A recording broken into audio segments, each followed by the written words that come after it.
Dasubire kubaha yambo nshuti banywanyi mubana natwe makuru n'ibiganiro dutambutsa kumuresha ko yanyu mukunda cyane ya Isange TV. Uyu ni umwanya w'amakuru agezwe ko mu rurimi rw'ikirundi mushikirizwa n'imbonesha ko yanyu mukunda cyane ya Isange TV. Imbonesha kuri mwe rudende bashikiriza amakuru n'ibiganiro biba bigezweho kandi biba vyakura amatohoza haba muri politiki, mu nkino, mw'iperereza, mu gatika kazi na muntu, mu makungu ndetse n'andi makuru yose abari kuravugwa ngaha mu kibano. Ndabaye kaze rero makuru n'ibiganiro tugira tubashikirize kuri iyi saha. Na makuru menshi cyane, na makuru yiriwe aravugwa mu bisata bitandukanye, na makuru ashavuje cyane, na makuru abarundi mutari mumenyereye, na makuru ababaje cyane kubishikiye umushikiranganje wa mbere w'u Burundi Gervasi Ndirakobuca. Reka rero mbabarire amakuru yacu ni amakuru agiye gushimikira ku ngingo nkuru zikurikira.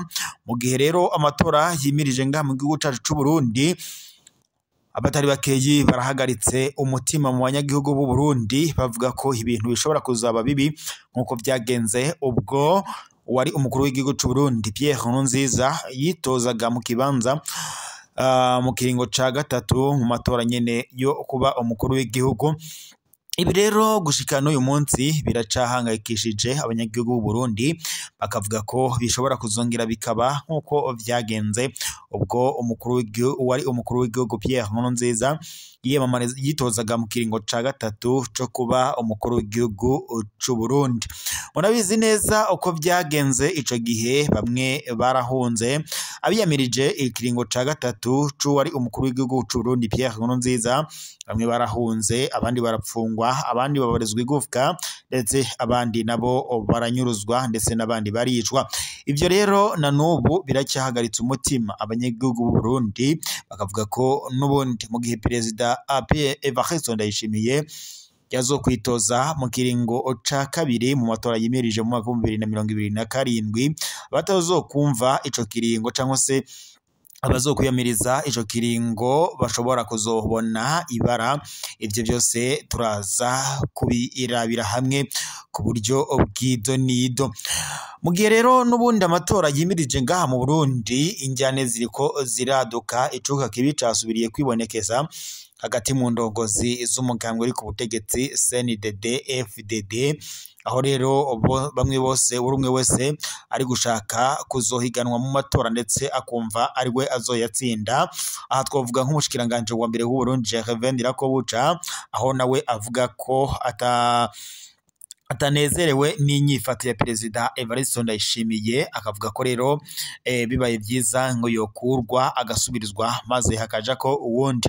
Undi nawe atiyumvisha iby'ikiringo ca kabiri c'umukuru w'igihugu c'u Burundi ni umunyamabanga mukuru w'umugambwe CNDD-FDD Nyeniteka Reverien Ndikuriyo, aho nawe abona ko ngo intwaro ya perezida Evariste Ndayishimiye irambiranye, na cane cane ko ngataco irashikana ho abanyagihugu, kuko ngo kuva yagashika ku butegetsi ibibazo vyamye ari ibibazo ngaha mu gihugu c'u Burundi. Undi nawe ashinga intahe ndetse akanavuga ko nawe atishimiye ikiringo ca kabiri c'umukuru w'igihugu ariwe Pierre Evariste Ndayishimiye nurongoye igisirikare c'u Burundi Prime Niyongabo, nawe ahavuga ko rero ikiringo ca kabiri ca perezida Evariste Ndayishimiye ariko araciyamiriza. Ibi rero biruko mu gihe nubundi umushikiranganje wa mbere w'u Burundi Gervais Ndirakobuca we nubundi bimaze iminsi icuka kibi kiri hagati ya perezida Evariste Ndayishimiye ndetse n'umushikiranganje wa mbere w'u Burundi Gervais Ndirakobuca.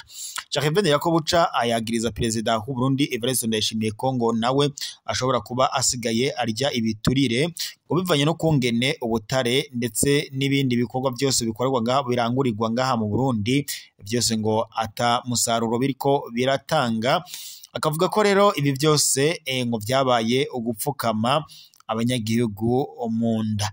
Ibi kandi birashavuje cyane abanyagihugu b'u Burundi, bakavuga ko rero baboshwe amaboko inyuma n'umukuru w'igihugu ndetse n'indongozi ze.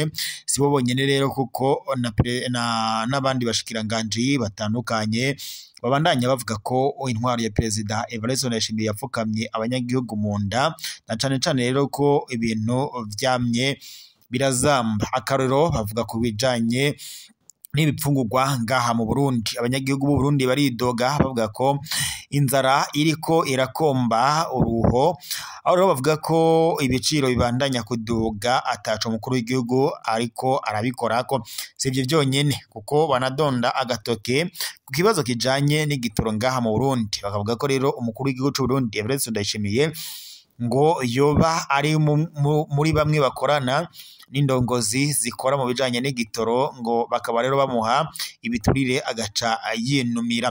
Mbega yemwe bamwe baranavuga ko Perezida Evariste Ndayishimiye yoba atari na perezida kubera ko ivyo akora nko kuba ari ugutwenza abanyagihugu. Ni mu gihe rero atwenza abanyagihugu kandi bo bashavuye cane, ngo yarase gufata ingingo zibereye ndetse ngo akize agahinda abanyagihugu b'u Burundi. Murabizi Perezida Evariste Ndayishimiye abanyagihugu bamwabwiriza byinshi, bavuga ko ari we mu perezida muri Afrika ugira ingendo zitagira umubare. Akavuga ko rero ibi byose abikora mu rwego rwo kugira ngo abandanye akoresha amatungo y'igihugu mu gihe kandi abanyagihugu bafise inzara.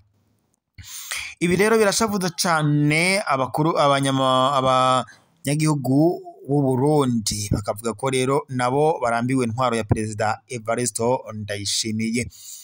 Inkuru rero nyamukuru tubazaniye nyuma y'ivyo byose nuko kuri ubu umushikiranganje wa mbere w'u Burundi Gervais Ndirakobuca yoba yatezwe umutego na bamwe mu vyihebe vyashizwe ko n'umukuru w'igihugu c'u Burundi Perezida Evariste Ndayishimiye nyene, aho rero ngo yashatse kugandagurisha uyu mushikiranganje wa mbere w'u Burundi Gervais Ndirakobuca.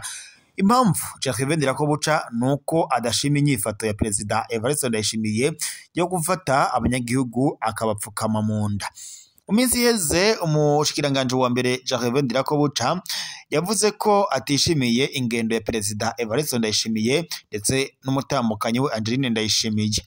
Avuga ko kuva yagashika ku butegetsi Evariste Ndayishimiye nyene ngo intwaro ye nta kintu na kimwe kizima cayiranze, ngo kubera ko no gufata ingingo zibereye byose bikorwa n'umutambukanyi we Angeline Ndayishimiye, ndetse ngo ari nawe uzana agasuzuguro umushikiranganje wa mbere w'u Burundi Gervais Ndirakobuca.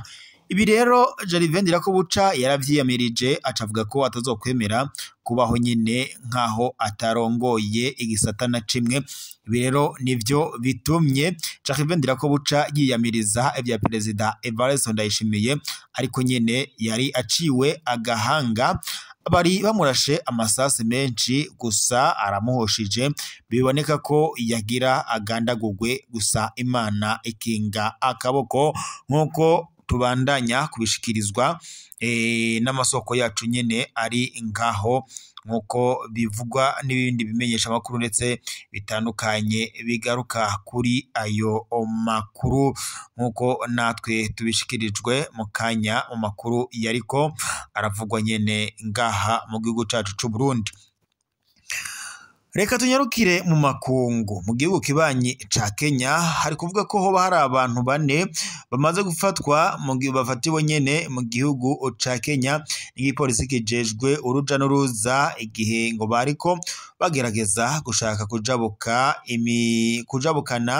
ibimonyo 5,400 mu bihugu vya Buraya ndetse no muri Aziya.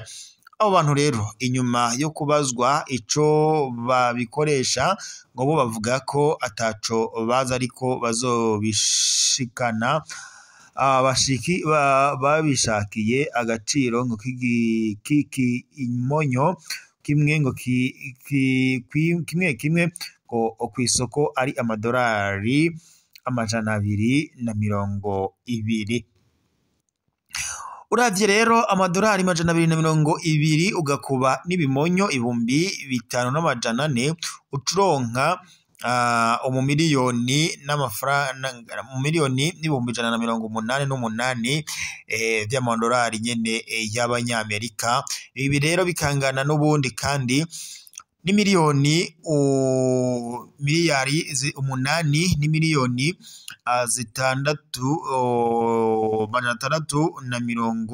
672 ndetse n'ibihumbi 400 mu mafaranga y'amarundi, nkuko tubona ngaha turiko turabishikirizwa.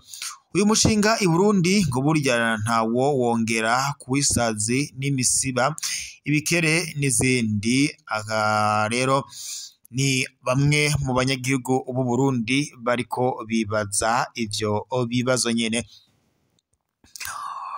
Murabizi neza ko mu gihugu cyacu cy'u Burundi naho nyene uwo mushinga wo korora isazi ndetse n'ibindi n'imisiba ngo nabyo biriko birarangurwa ngaha mu gihugu cyacu cy'u Burundi. Reka rero dusozerere amakuru yacu ngaha, turaza gusubira mu makuru araza kuba agezwe ko amakuru mushikirizwa n'imbonesha yanyu mukunda cyane ya Isange TV.